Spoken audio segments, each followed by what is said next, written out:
Welcome back to the Money Advantage podcast. I'm Rachel Marshall, and this is my co-host, Bruce Wayner. Bruce, can you say good morning? Good morning. Rachel, I hang our hats on to the value that we bring our listeners. And from the response we have gotten from our listeners every time the rabbi is on is a true testament of the value that we're giving, because they ask about him, they ask questions about him. And this is what excites me, that the rabbi continues to want to come on and enrich our listeners' lives. So I'm excited for today's show. Absolutely. Well, Bruce, I don't know if I told you, but I appear on a lot of different shows, and the only way I have of measuring the effectiveness really is the mail I get from people, and your audience must rate very, very nicely, because I may have mentioned this, maybe not, but get an unusually large number of people who say, I found you through Money Advantage, or somebody sent me a Money Advantage program that you were on, so I found it that way. A lot of those things come. So you're out there for sure. Thank you. Well, thank you. And thank you, Rabbi Daniel Lapin, for joining us yet a third time on the Money Advantage podcast. So I am just so thrilled to have you back today. Good morning. Hi, thanks for having me back. As I think you've probably noticed, you haven't exactly had to twist my arm to get pleasure. Exactly. Well, I'm just really thankful, because first I was introduced to the book Thou Shalt Prosper, and I read it, and I took my time reading the book, and I was completely amazed by the deep wisdom that was in that book. And then as we had a podcast, I said, let's reach out to the author of that wonderful book and find out how we can have a conversation on the podcast. And if you are listening today, you probably might be aware that we've had him on the show before. And one of our shows that we did with you, Rabbi Lapin, on YouTube, were over 200,000 views so far on that particular conversation. And what's really interesting is that we have a fabulous conversation because, as Bruce mentioned earlier at the beginning of the show, before we started recording, we believe alike when it comes to money. And it's amazing to me to be able to understand the roots of what everything means financially, and how that connects over to our Christian faith, how it connects with biblical principles, and really unpacking this idea of, I have my walk with the Lord, I have my financial life. How do they intersect? How do they align? And how do I not have them in conflict with each other? How do I help myself to do the best in both areas, use my wealth for the kingdom, use my relationship with the Lord not to cut down my business endeavors? How do I have both of these aligned? How do I have these worlds collide in my life? And so just for anyone listening today, I just want to say a couple things here. Now, Rabbi Daniel Lapin, he is an author of many books, 7, I believe, and that includes America's Real War, that includes Business Secrets from the Bible, which we'll talk about a little today, and also Thou Shalt Prosper. There's many other books, but those are some of the most well-known ones.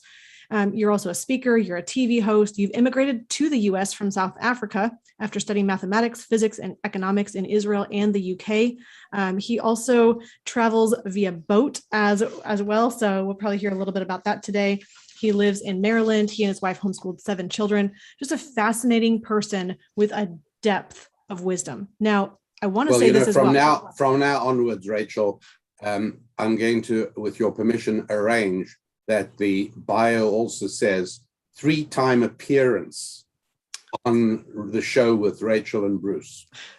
Fabulous. I love that. Wonderful. So for anyone joining us today, just so you know, the Money Advantage is a business that we help people keep and control more of their money. We bring fabulous guests onto our show. Rabbi Daniel Lapin is one of our fabulous guests. I do want to point out that he runs a ministry and we run a business. So that is 2 separate entities. We believe in collaboration. We believe in having like-minded conversations. But just in case you're wondering, Bruce and I are not running a ministry at this time. It is a business to help people with their financial life. And Rabbi Lapin has a separate organization that we are having a collaborative conversation today. Right. We are not using our time today to try and surreptitiously convert people to faith. Yes, that's true as well. What we are trying to do is very forthrightly impact their bank accounts. That's what we're trying to do. And That's exactly right. Mm-hmm. Obviously, if I didn't like what you do in your business, and if I didn't admire the way you do it in your business, I wouldn't be comfortable appearing on the show. But I do very much like your business and what you do for people. That is awesome. Well, thank you for that. And I think today what we want to do is we want to dive into ultimately this idea. And I think it is prevalent. It's kind of under the skin of so many people, whether we realize it or not, that we have a concept of whether money is good or bad. And we have a concept of whether wealth is good or bad, and whether wealth and achieving financial success is something noble or ignoble, disreputable or reputable. We have an idea of what we think about money and the pursuit of it. And so I want to suggest that perhaps we could lay down our perceptions today and explore perhaps a different perception that may be much healthier.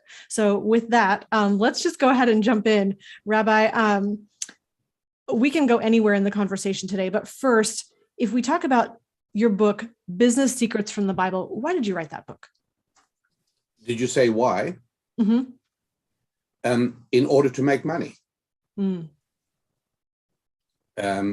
I don't write books that I don't think are going to sell.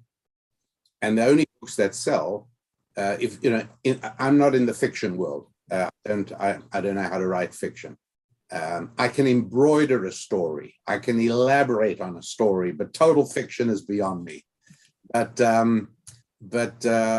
write books to sell, and I know that in the nonfiction arena, the only books that sell are the books that benefit people. Mm-hmm. They have to genuinely benefit people. They can't just be a fad or a clever little jab. They have to really and authentically bring change to people's lives, because only that way does a book acquire a reputation, and the word gets out, and people buy it, and then they tell other people about it. So I wrote the book. Bottom line, I did write it because I like eating, but what I chose to write was something that I thought would benefit people. I took a very simple question, and I said, everybody knows, even if they're frightened to say it because they don't want to be accused of anti-Semitic bigotry, but everybody knows that Jews are disproportionately good at making money. And if I could condense those things down and constitute them in digestible mouthfuls instead of a vast philosophical treatise that nobody could read, that would be very, very useful. And so I did.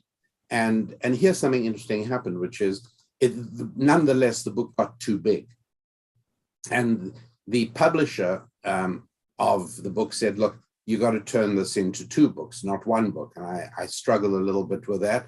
But they said what you could do is sort of take away some of the faith aspects of it, because we're a general publisher. We don't. And so I did, and the book did very well. And they came back, and that was Thou Shalt Prosper, the 10 Commandments for Making Money. And then they came back and they said, well, can we now publish a second book with all the stuff we didn't get into the first book? Oh, nice.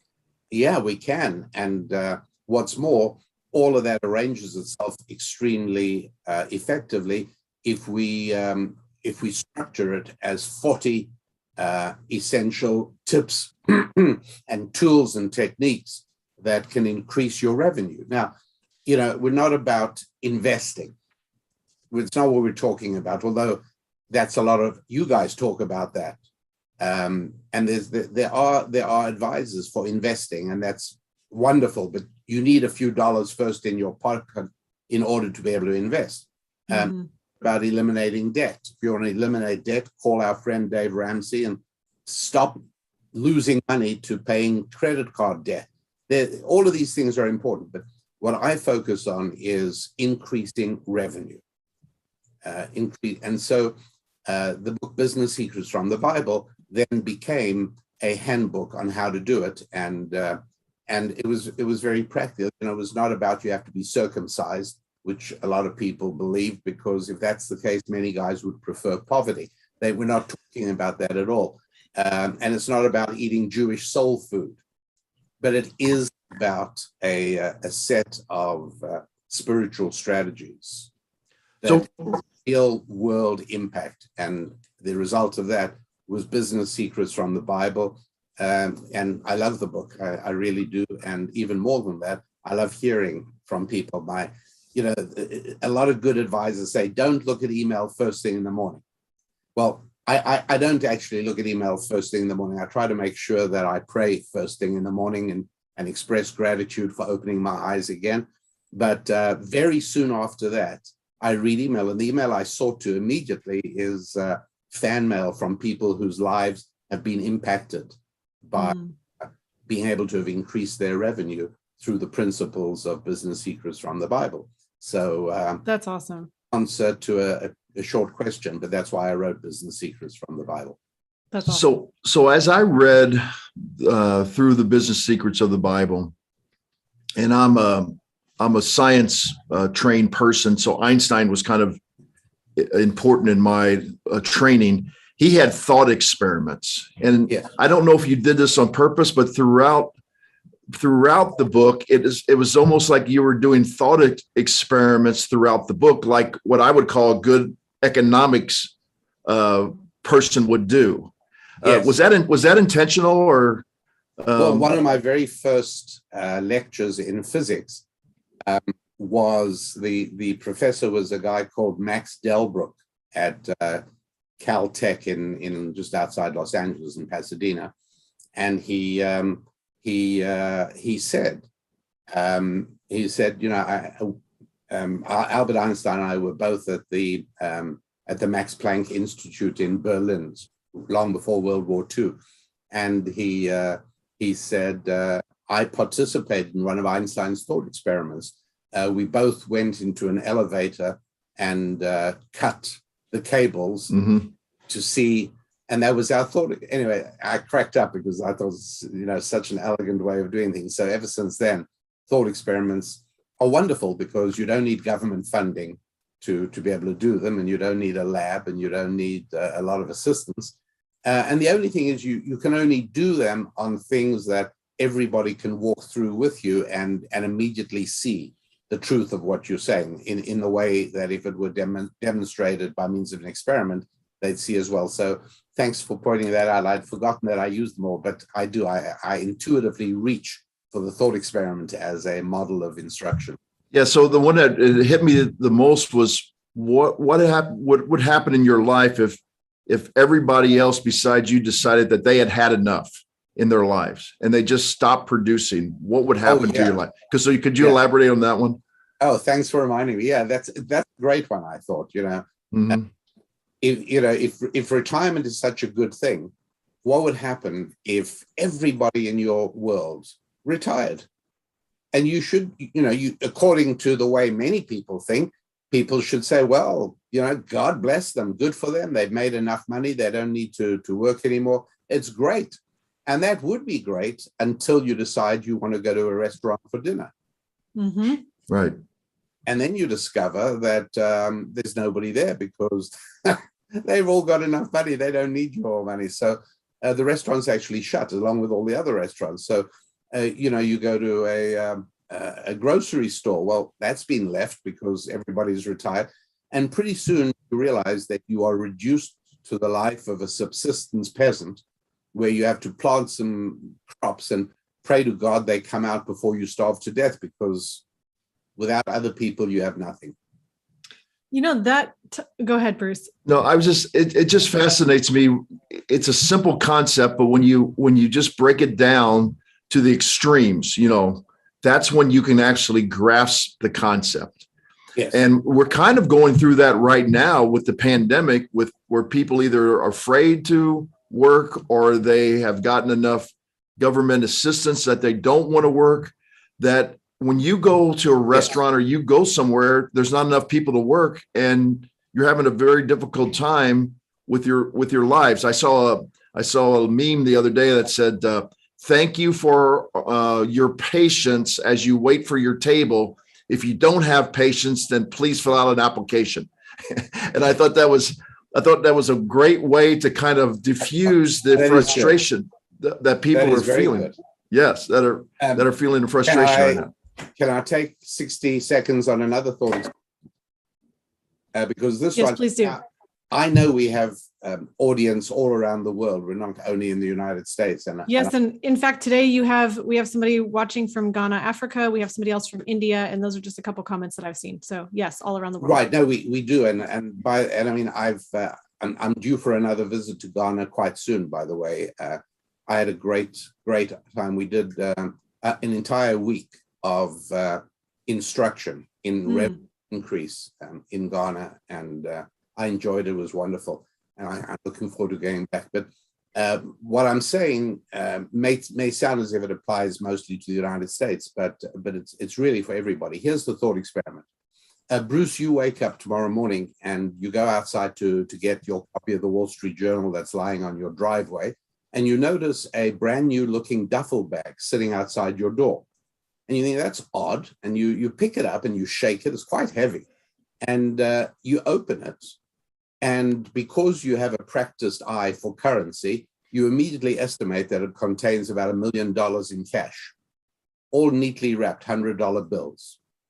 You think, well, this is wild. I mean, you've got two emotions here. One is concern. I mean, is this the proceeds of a mistaken drug deal, and they're going to be coming after you? Or, you don't know. But on the other hand, you think to yourself, I can actually make some interesting changes to my life with $1 million. So you're pretty happy about it. Just then you notice a label, and it says, "To Bruce, a gift to you from the White House."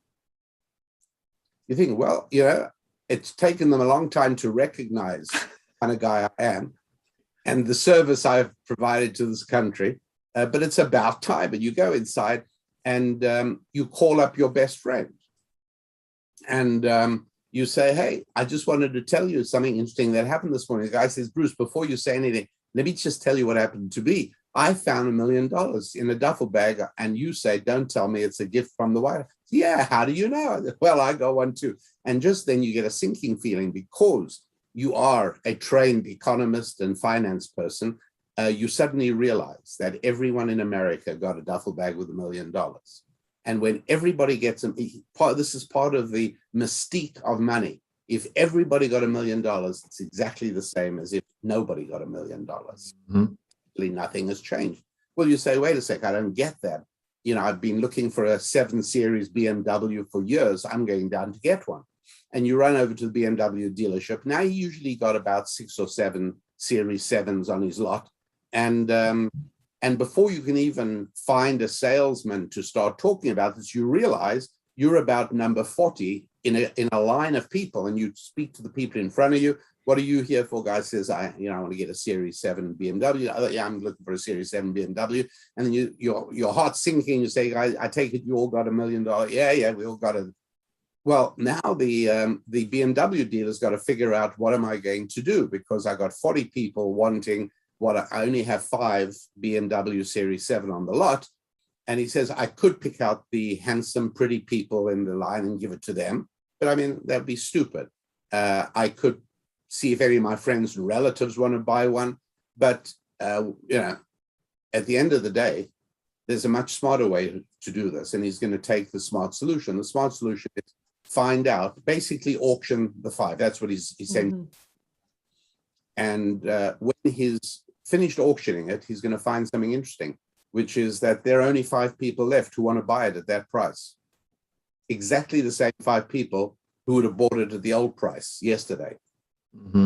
Furthermore, you find that the difference between today's price for a 7 Series BMW and yesterday's price for the same vehicle, that difference is identical numerically to the difference in monetary supply in the country that was the result of this injection of $330 million by giving people. Well, of course, the United States has injected more than $2 trillion into the economy, let alone 330 million. And so, I think this is a little thought experiment that explains how inflation works. And you know what? Anyone who's listened to that will never forget about how inflation works ever again. So thank you for planting that idea, and what a compelling story. And, I could see where it was going right after the bag was full of money, but it's just really, really interesting that considering money in a different way allows you to really have that expanded perspective. So yeah. Let's go. I want to differentiate something. You had talked at the beginning. You mentioned there's a difference between investing and making money in the first place. And I love that distinction, because I think we all know that we're supposed to be a good steward with the money that we have. And whatever we have been given, we're supposed to turn it somehow into more, whether it's our money, our time, our skills and abilities, our my everything that I have is like a talent that I've been given, and I'm supposed to figure out a way to increase that. Now, what's interesting though, is that when we apply it to the idea of making the money in the first place, well, that seems kind of unfair in a way. Like in the Bible, you have the parable of the talents, and the one guy got 5, the one guy got 2, and the one guy got 1 talent. Why not all the same amount? What's interesting is that making money in the first place might not necessarily be fair, but it is something that we need to apply ourselves to the principles of making money, which are biblical principles. You've already highlighted 2 of them. We have to be giving value to people, and it is a relationship business. You cannot make money if there's no humans to serve, and you cannot make money if you're not providing value to them. Can you talk about really what is behind this idea of money and revenue generation in the first place, and why is it a good thing? Well, it's interesting, going back to our thought experiment, if we opened our door in the morning and we didn't find a duffel bag filled with $1 million, but instead we found a box of beautiful looking ripe Georgia peaches. And then we discover everybody in the country got a box of Georgia peaches. Now, that action in no way reduced the tastiness of my Georgia peaches. My Georgia peaches, my box of peaches is valued just as much as it was before I discovered that everybody got one. And so here we see something different about money. A tangible physical object like a peach. My peach is in no way diminished when I discover that 300 million other people got a peach as well. But my dollar is dramatically diminished, not in my perception, but in reality, in my spending power. And so this begins to help us understand that money is essentially a spiritual commodity, not a physical commodity.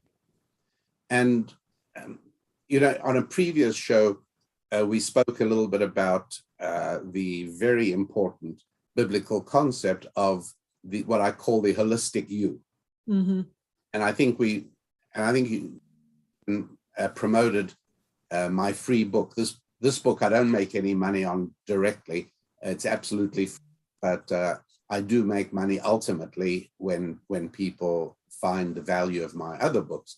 But my free book, The Holistic You, emphasizes the 5 aspects of our lives that are essentially indispensable.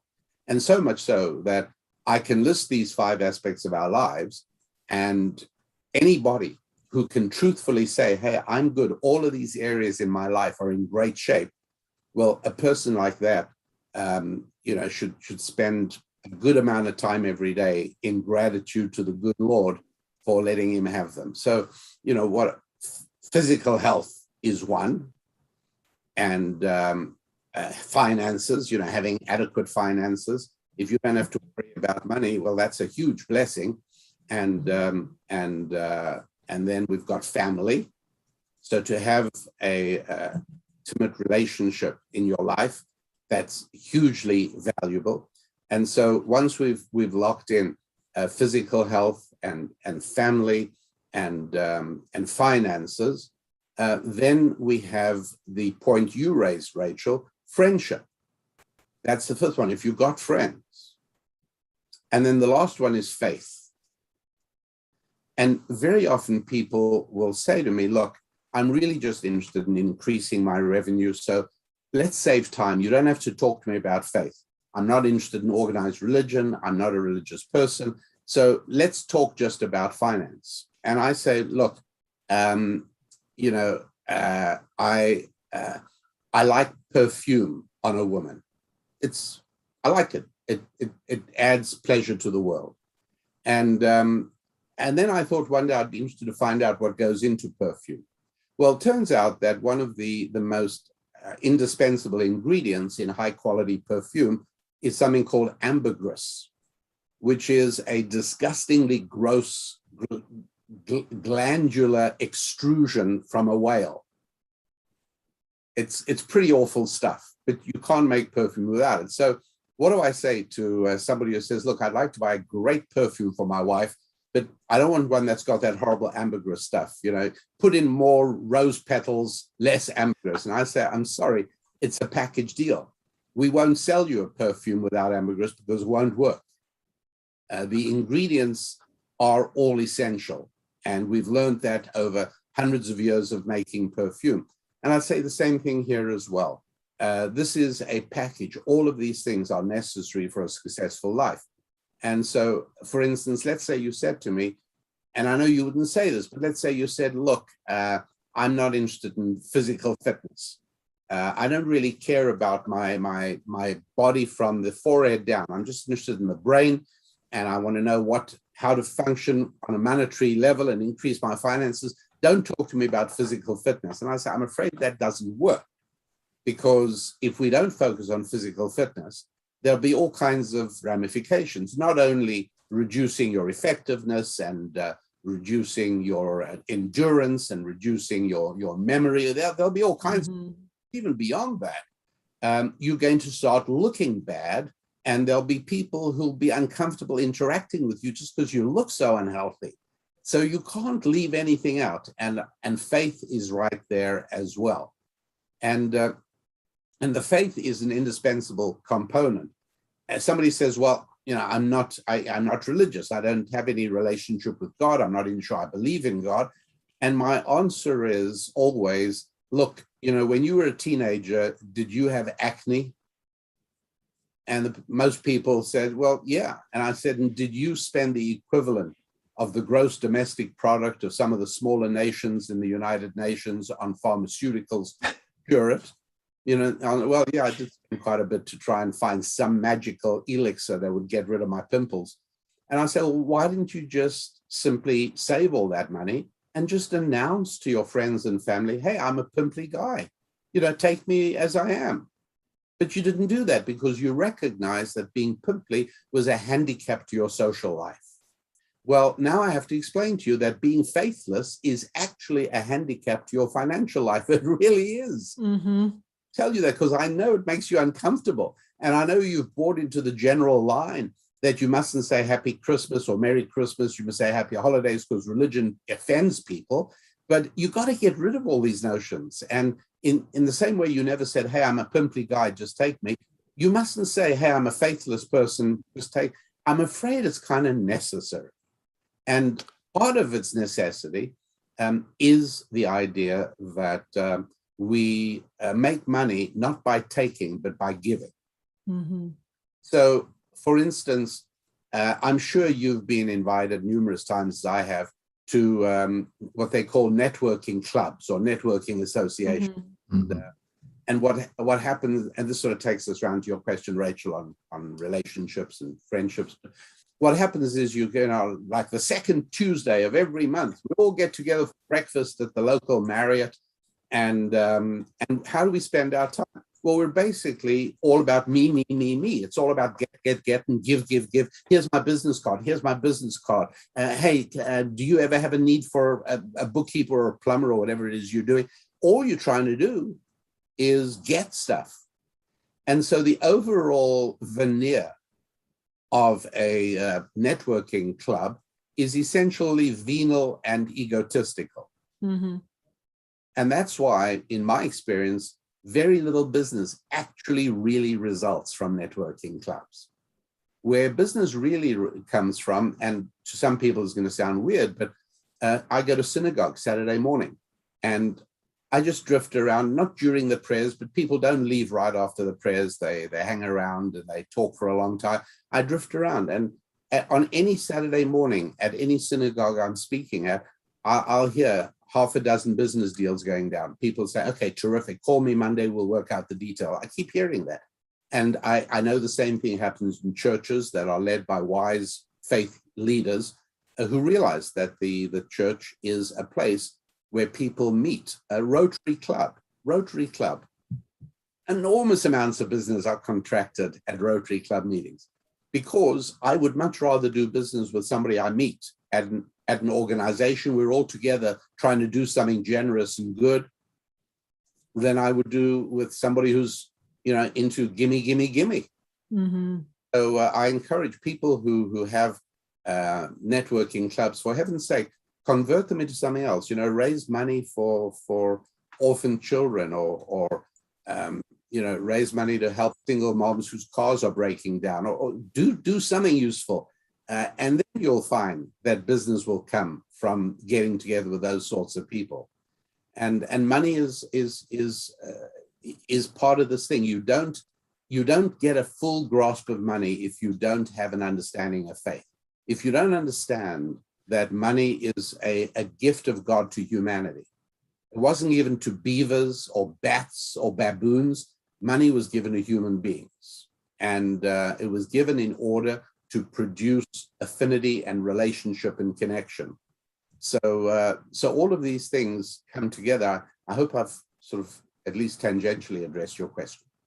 Wonderful. Well, I even love the tangents. I think what's really interesting is that we are people who need other people. We live in a society. We are not isolated islands. And I know firsthand the experience of trying to just make money. If you just are focused on making money, you will never make any. And I have personally been in that experience. And it wasn't until I realized I need to find people to serve, and I need to understand them. I need to figure out what they need to have explained differently, what tools they need, what strategies they need, what understanding they need to elevate their life to the place that is going to help them accomplish their goals better. Only when I came from that position of serving was I able to do anything in business. And it's interesting how the more serving you do, the more you recognize the needs of others, the more reach that you have, and the more you can financially grow. Yes. So there's that part, Secret 7 in your book, Business Secrets of the Bible, says directly that. It says, focus on other people's needs and desires, and you'll never, ever be short of what you yourself desire and need. Now, you didn't say you're going to make a lot of money, but money is just this tool that we have that is this verification that exchange or that value was exchanged. And so if I exchange value to somebody else, I have that receipt, and now I'm able to go use that as a medium of exchange with someone else. And that means that I'm meeting all of my needs, and money is just the middle. It's like the conduit in between. Money proves that you have served another one of God's children. Mm-hmm. So, imagine if I'm a roofing contractor, and one day I'm about to take my kids out skating, and we're just about to head out when the phone rings and somebody says, hey, how you doing? I say, fine. He says, listen, you got to help me. It's raining, and turns out we got a leak in the roof. My wife is miserable. The water's coming down through the kitchen in buckets. You got to help me. And I respond intuitively. I'm really sorry. I was just about to walk out of the door to take my kids skate. And then it hits me. Lapin, are you mad? The good Lord has sent you an opportunity to do something with your children far more valuable than skating. And I say, you know what? Give me 15 minutes, I'll be there. And I go out to the kids and I say, kids, we're not going skating today. Oh no, why not? Why aren't we going? We're doing something much better. We are going to help another one of God's children. Okay, they're not sold yet, but they're curious, like, what's okay, fine. This guy is very unhappy. His wife is unhappy, that him unhappy. Water's coming through. We're going to go fix it. Help me put all the tools in the truck, put a ladder in the truck, put some spare shingle. Off we go, and we do the job. And the kids all help, and they see the man's appreciation, and they've all long forgotten the skating. Everybody participated. And the man then says to me, how much do I owe you? And I say, well, that'll be 100 certificates of appreciation. And he hands me over 100 little green pieces of paper. And he says, thank you. That's wonderful. I really appreciate it. My children are astounded, particularly when I give each of them 10 of those certificates for helping. I say, you know, it went quicker because you were here to help me. So these are for you. And that night, Susan and I decide to go out for dinner to a restaurant. And we walk in, and the guy, surly looking guy behind the counter says, what do you want? And I say, well, we'd like 2 steaks and fries. And he says, what makes you think I'm willing to stand in a hot kitchen just because you want steaks and fries? And I said, well, I thought that's what restaurant means. He says, no, this is only for members of the club of people who do good for God's other children. And I said, oh, good, that's us, we are. And he says, well, can you prove it? And I say, absolutely, I have certificates that prove that. He says, oh, no problem, I'll be happy to make you dinner. And he makes us a great dinner. At the end of it, I say to him, you know, how many certificates of appreciation would you like? He says, I'd like 60. Great. I hand him over 60. And he says, well, that's wonderful, because now I can take my children to the orthodontist tomorrow because he needs certificates of appreciation as well. Mm-hmm. What a godly economy is like. And this is why no socialistic, atheistic tyranny has ever in the history of the world succeeded in building a functioning economy. Because the economy works when we see ourselves as givers, not as takers, just as you say. Mm. We could just hang our hats there. That is profound. So certificates of appreciation, and we need to have that in a capitalistic society. So we have about 15 or so minutes left here. There's a couple different directions we want to go in the conversation, but can you help somebody who might be at this point saying, okay, look, Rabbi, I hear you, and dollars are a medium of exchange, but I still think that God doesn't want me to be wealthy. What do you say to that person? Yeah.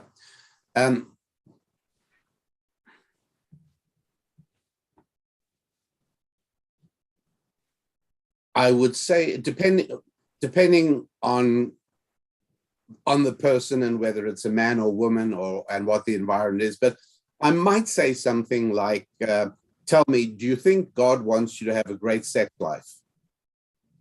And he might say, well, I don't know. What do you think? And I say, well, I don't know either. God hasn't shared that information with me. But I tell you what he did share with me. And that is that he wants a man and a woman to marry and be dedicated to one another and to their children and to live as a family. And it would not surprise me in the least if a good and loving God would reward your behavior in building a sincere family by giving you the greatest sensual pleasure that God made available to human beings. That wouldn't surprise me at all. And so on your question of whether I think God wants you to be rich, he hasn't actually told me about that. He hasn't even told me if he wants me to be rich, let alone you. But what he has told me is that he would like you to be obsessively preoccupied with filling the needs and desires of all his other children. And it wouldn't surprise me in the least that a good and loving God would react to you fulfilling his desire that you take care of his other children with the incredible blessing of financial abundance. And in exactly the same way that as a human father, I take unreasonable pleasure when I see my children being good to one another and helping one another, why would it surprise me that our Father in heaven would react very favorably to seeing his children care for one another? And I know what people are thinking. A lot of people are saying, well, they're not doing it to be nice. They're doing it to make money, to make a profit. To which my answer is that if I had a choice of 2 neighbors, one of whom isn't too crazy about Jews, but is the most wonderful neighbor, taking care of everything I need, and I can go on vacation, not worry about my house, my neighbor keeps an eye on it. I've got another neighbor who really, really, really loves me, loves Jews, and even wants to make sure I go to heaven. In fact, sometimes he figures out ways to accelerate my arrival there. He really loves me. And but he's not a nice person.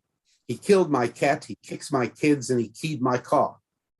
But he loves me. What do I prefer? It's not even a question. The point is that human beings function much better when we stop trying to figure out what's in other people's minds, which, by the way, is why I strongly opposed hate crime legislation when it came about in the United States. If a person does something to another person, what was in his head is irrelevant most of the time. He has to be punished for what he did. And in the same way here, when God sees you taking care of other people, yeah, of course, you're doing it because you want to get paid. I get that. We're all human. But the fact is, you're doing it, and that is improving the life of the other person. So that would be my answer. And I would point out that retirement is a very bad idea for reasons we discussed earlier in the show, and also because it's incredibly selfish.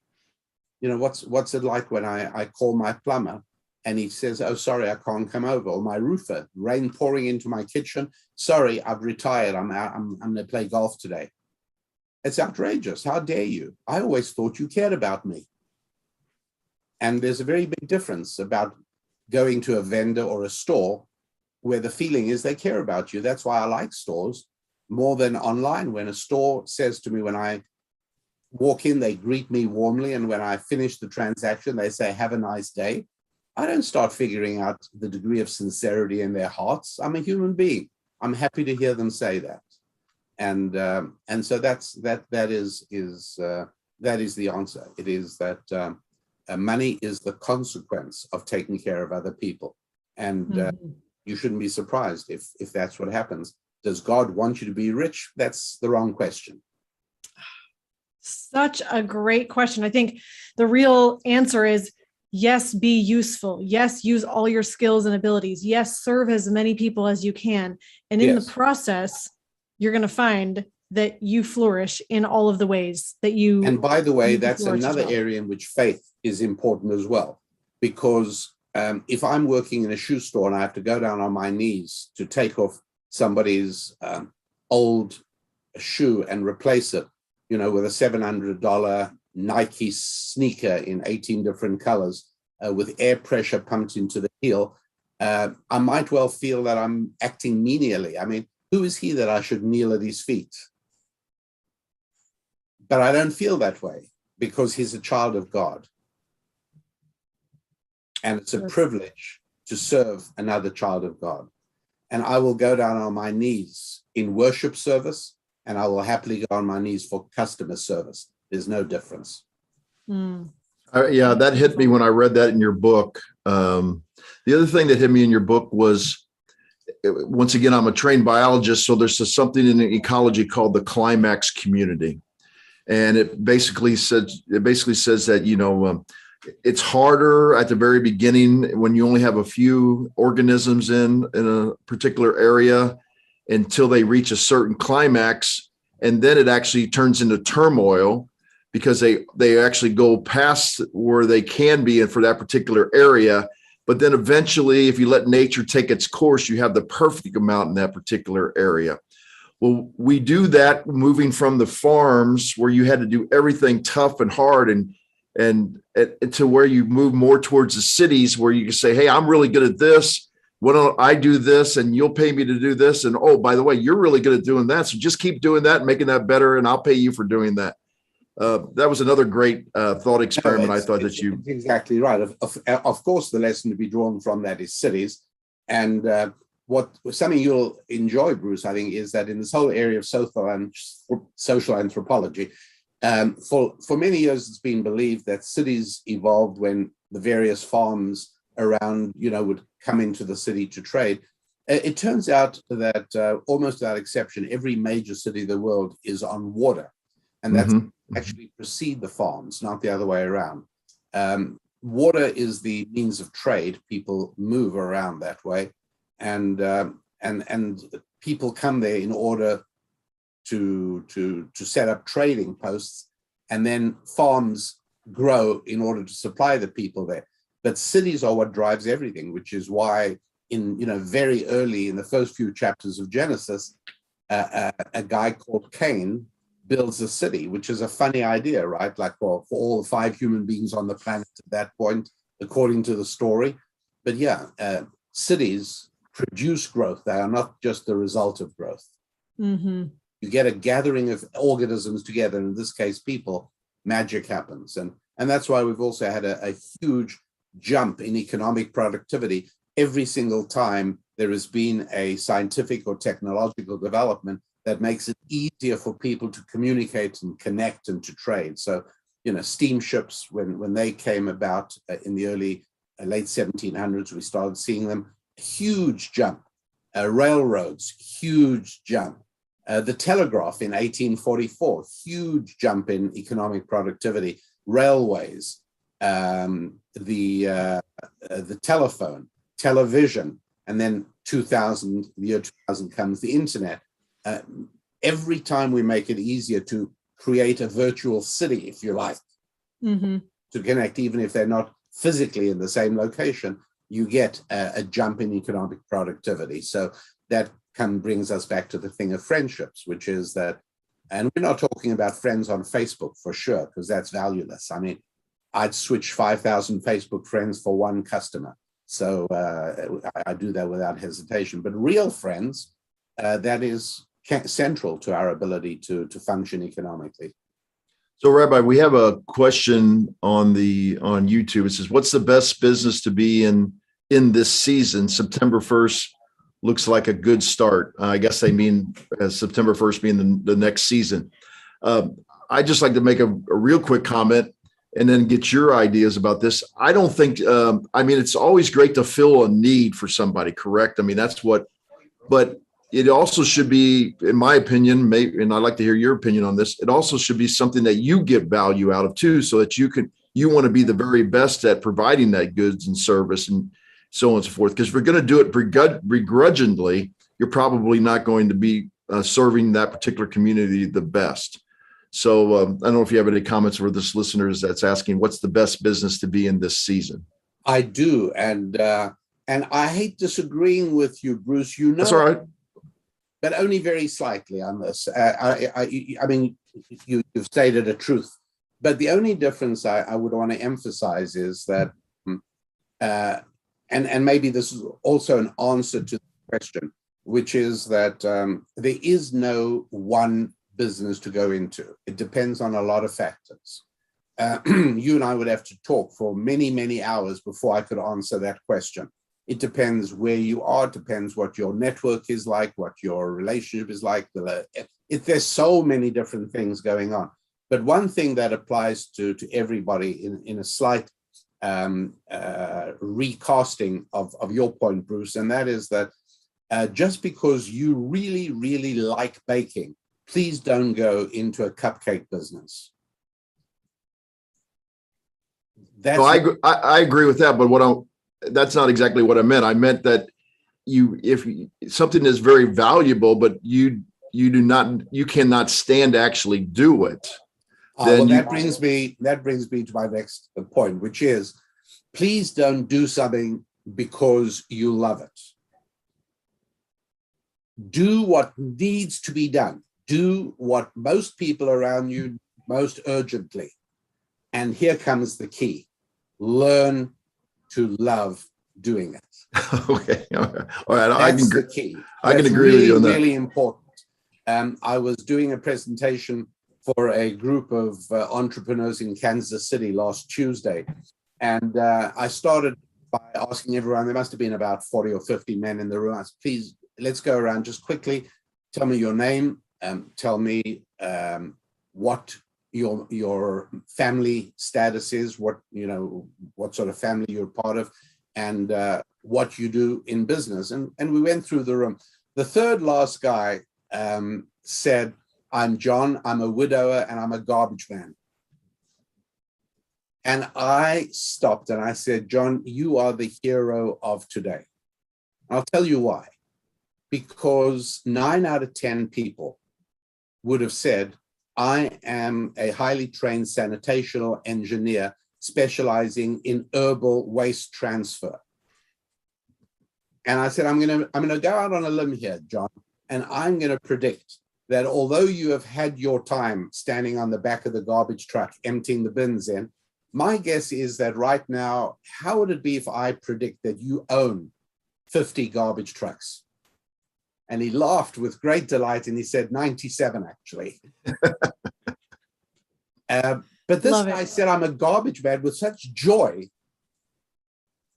And I know what would happen, you know, if I could have had a bureaucrat from Kansas City municipality in the room, and I would have said to the bureaucrat, so who knows more about the problems of urban waste and how to deal with it and so on? And he would have said, me, I'm a highly trained guy. I've got a PhD in environmentalism and this and that and that. What are his qualifications?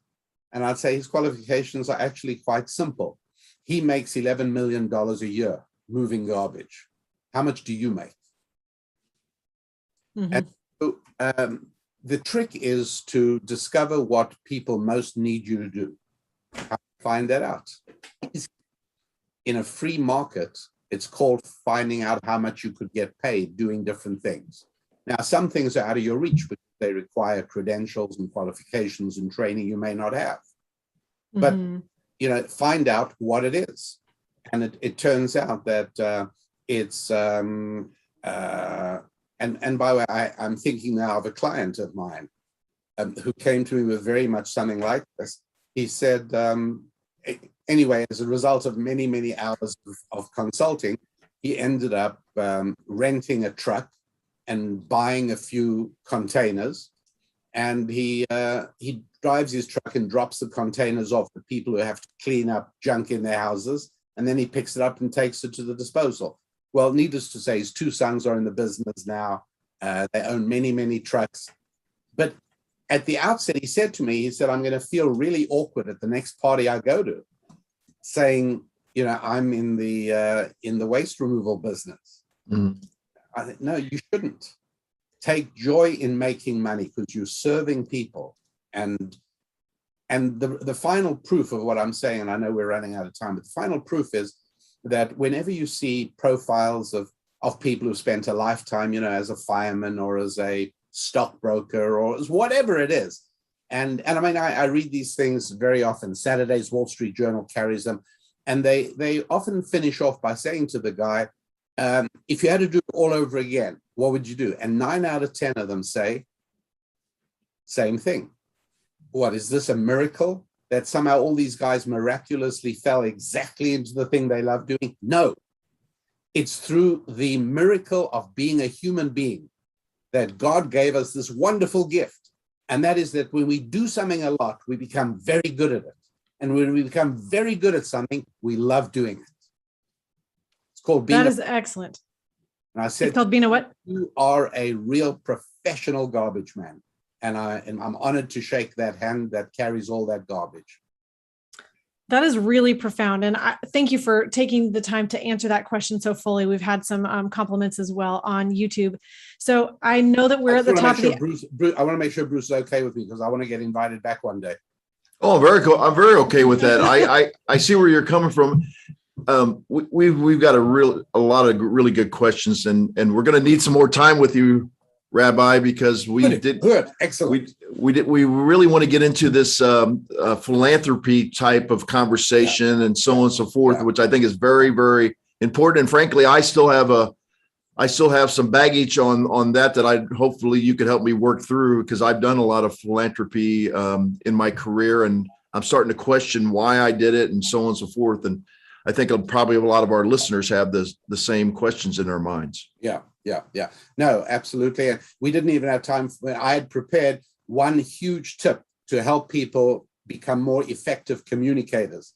But let's keep it for next time, and we'll because that by itself would be worth more than the price of admission. Fabulous. So Rachel, we why will don't you, be. we have questions about how they can stay in contact with. Yes, I've already answered those. So anyone who Rabbi, wants to get in touch with us, you can go to themoneyadvantage.com to get Bruce and I. You can go to RabbiDanielLapin.com to. Am I saying your last name correctly? I'm wondering. Well, I say Lapin, but I kind of like you.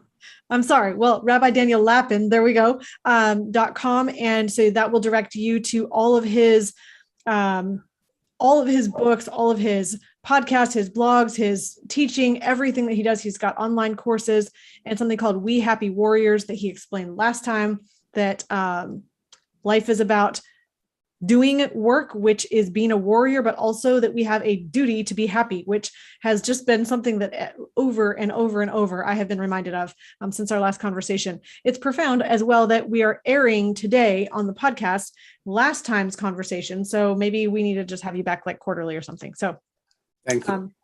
So we will talk next time about effective communication, charitable giving, and perhaps we'll talk about privatized banking or infinite banking at that time as well. So that would be fabulous. And thank you for all you do and the huge number of people that you help bring to prosperity through the infinite banking system that you teach so well. So I'm really delighted to be part of the team, as it were, for this. That's excellent. Well, thank you so much for joining us yet again today. In closing, if you are listening today, please go ahead and buy Rabbi Daniel Lapin's book. And we have somebody actually that just said that they just bought your book just now. So thank you so much for being with us on this conversation. Rabbi, thank you for all of you in the audience with your questions. Ask them later as well. We will get to your questions if they're on YouTube or LinkedIn or if they're on Facebook, and they give us great content to bring up in our next conversation with him as well, just because we enjoy these conversations so much. So in closing, please remember, success leaves clues. So model the successful few, not the crowd, and build a life and business you love.